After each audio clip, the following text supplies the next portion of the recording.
देखो दोस्तों, आज हम पढ़ेंगे चैप्टर 3 और चैप्टर जो 3 है अपने पास, इसका नाम है मैट्रिक्स। अब देखो मैट्रिक्स नाम है तो इसकी परिभाषा आव्यूह, इसको बोलते हैं आव्यूह।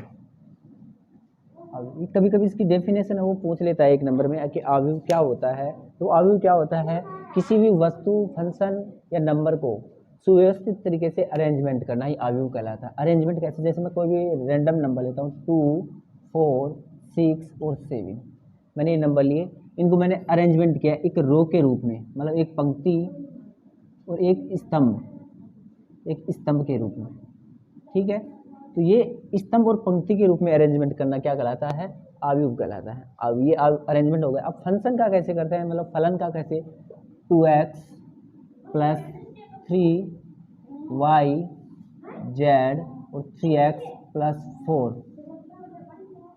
ये क्या हो गया, एक फलन का हो गया। फलन में ये क्या हो गई, अपने पास पंक्ति हो गई और ये क्या हो गया, अपने पास स्तंभ हो गया। ये चीज़ समझ गए।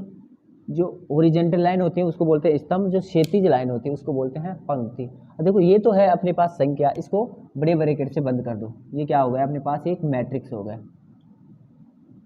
मतलब किसी भी नंबर और फंक्शन को अरेंजमेंट करना क्या कहलाता है, मैट्रिक्स। देखो मैट्रिक्स की परिभाषा भी आप याद ध्यान रखना, क्योंकि मैट्रिक्स की परिभाषा एक नंबर में पूछता है कि व्हाट इज मैट्रिक्स, मैट्रिक्स क्या होता है, या मैट्रिक्स की परिभाषा दीजिए। तो मैट्रिक्स की परिभाषा क्या होगी, किसी भी फलन और नंबर को सुव्यवस्थित तरीके से लिखना मैट्रिक्स कहलाता है।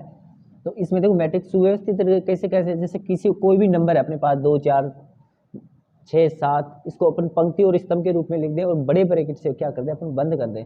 ऐसे ही फंक्शन को लिख दें 2x प्लस 3, ये एक अपने पास फंक्शन है, z भी क्या है अपने पास फंक्शन है, y भी फंक्शन है और 3x प्लस 4 ये फंक्शन है, इसको भी हमने पंक्ति और स्तंभ के रूप में लिख दिया। तो ये क्या हो गया, सुव्यवस्थित तरीके से हो गया। अब देखो पंक्ति क्या होती है, इसमें जो ये क्षैतिज लाइन होती है इसमें क्या हो गई, पंक्ति। पंक्ति को रो बोलते हैं, इसलिए इसको R1 नाम दे दिया और इसको R2 नाम दे दिया। इसमें दो पंक्ति R1 और R2, और स्तंभ हो गए इसमें ये दो, C1 और ये C2, ये क्या हो गया अपने पास, स्तंभ हो गए। स्तंभ, इसमें दो पंक्ति है और दो स्तंभ। इसमें देखें अगर मैं स्तंभ और पंक्ति की बात करूं तो इसमें R1 फर्स्ट पंक्ति, R2 ये क्या हो गई अपने पास सेकंड पंक्ति। और कॉलम की अगर मैं बात करूं तो इसमें देखो ये हो गया C1 फर्स्ट कॉलम और ये हो गया C2 सेकंड कॉलम। ठीक है, ये चीज़ समझ गए। ये हो गया पंक्ति और स्तंभ। आगे आता है अपने पास, आगे जो नेक्स्ट टॉपिक है अपने पास इसमें वो है आव्यूह की कोटि ज्ञात करना। आव्यूह, कोई भी आव्यूह देता है इसकी अपन कोटि कैसे ज्ञात करते हैं तो वो चीज़ देखेंगे। देखो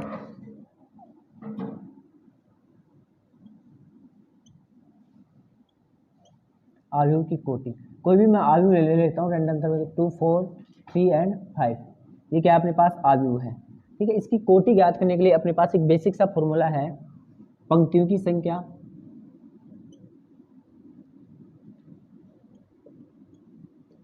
गुणा स्तंभ की संख्या।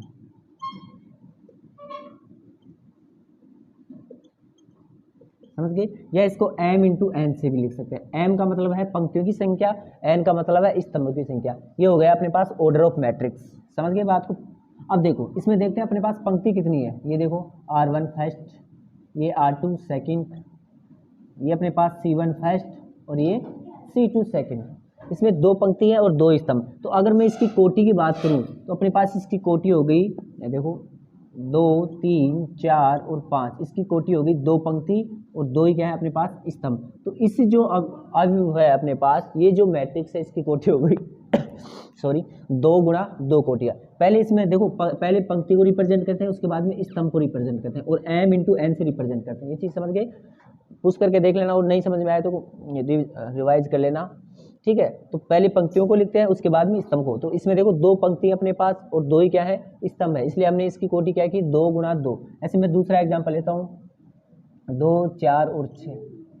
समझ गए, 2, 4 और 6। अगर मैं इसकी कोटि की बात करूँ तो इसमें कोटि क्या हो गई, देखो कोटि क्या हो गई इसमें 2, 4, 6, एक पंक्ति, दो पंक्ति और तीन पंक्ति। तो इसमें क्या हो गई 3 पंक्ति और स्तंभ कितने हैं, एक स्तंभ। समझ गए बात को। इसमें 3 पंक्ति हैं और एक स्तंभ है, तो इसकी कोटि क्या हो गई 3 गुणा 1 कोटि हो गई। ये चीज़ समझ गई। अगर मैं दूसरा एग्जाम्पल लूँ आपके सामने तो 2, 4 और 6, ये ले लेता हूँ सेम एग्जाम्पल। अब इसमें देखेंगे, देखो इसमें सिर्फ एक पंक्ति है और स्तंभ कितने, 1 2 और 3, तो इसकी जो कोटि हो गई 1 गुणा 3 हो गई। समझ गए, तो कोटि आप समझ गए। अब चलते हैं अवयव की संख्या, अवयव में अवयव की संख्या।